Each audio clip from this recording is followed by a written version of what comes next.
This is the smokeless grill I grabbed after one too many dinners set off my apartment smoke alarm.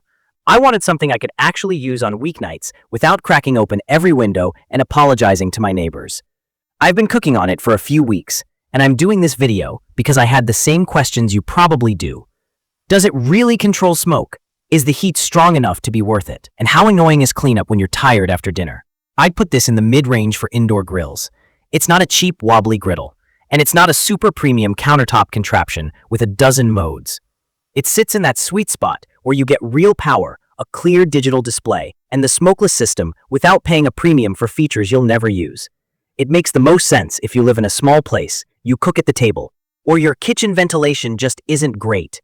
In real use, what matters to me is how fast I can get dinner done, whether it actually feels like grilling, and whether my place smells like a diner after. I fill the water tray, pop in the grill or griddle plate, hit the power, and let it preheat while I season whatever I'm cooking. The preheat isn't instant, but it's predictable. By the time I've patted steaks dry or sliced veggies, it's hot enough to cook. The LED display stays easy to read from across the counter, and the touch controls are simple. I don't have to fiddle with a dial guessing medium-ish. I set a temperature, and it holds steady enough that I'm not chasing it. The smoke control is the reason this thing earned a spot on my counter. I've done burgers, pork belly, and even bacon, and the fan pulls most of the smoke down through the plate instead of letting it drift up into the room. I still get that good cooking aroma, but there's no haze and my smoke alarm stays quiet. The fan has a steady hum, kind of like a microwave on low.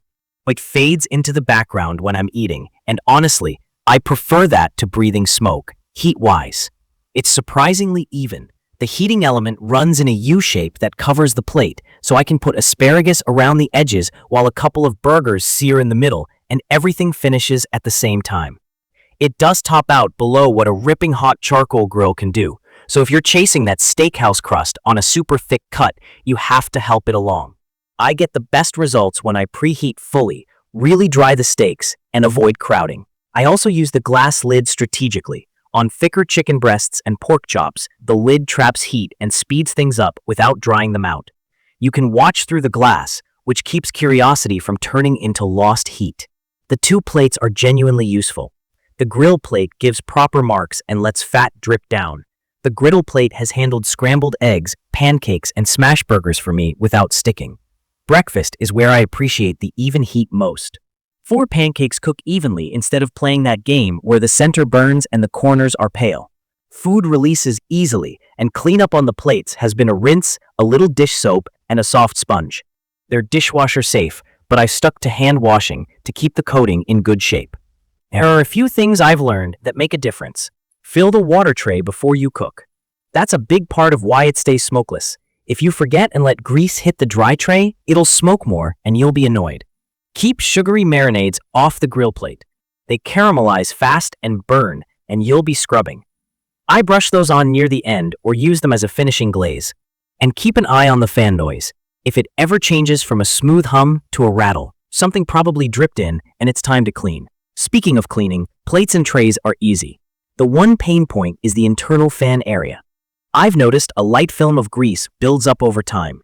You can't fully pop the fan out without tools. So my workaround has been wiping accessible surfaces after it cools, then using a soft brush and a damp cloth around the vents. It's not something you do every night, but if you use it a lot, it's worth giving it a little attention weekly so the fan stays efficient and doesn't get louder.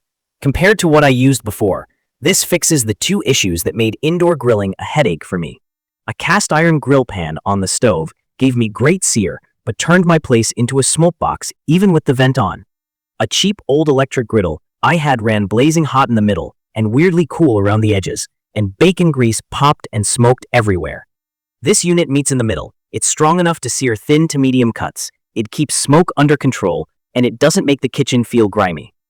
I've also cooked on a friend's more expensive indoor grill that hits higher max temps and has extra modes.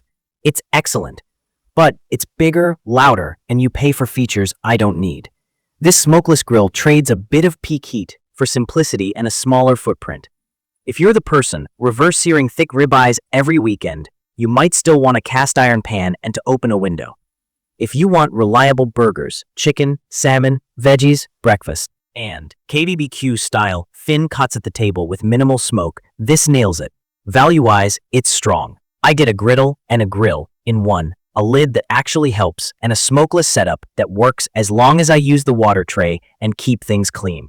It's heavy enough to feel stable, but not a pain to move, and the design makes sense. The power cord is on the shorter side, which is common for hot countertop appliances. I use a heavy-duty extension when I cook at the table. The fan hum is just part of the experience. Those are trade-offs I can live with. Is it worth buying?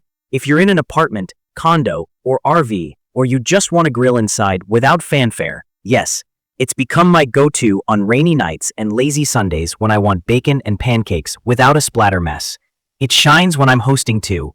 I've done a Korean BBQ style spread with thin sliced beef and pork deli right at the table. And it's fun because everyone can cook their own without getting smoked out. Just don't expect it to behave like a roaring outdoor grill, and it won't disappoint. That's my take. If you have questions about specific foods you want to cook on it, drop them in the comments and I'll test them.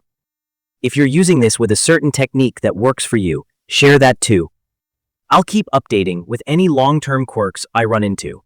I will leave detailed information about the smokeless grill in the comments for your reference.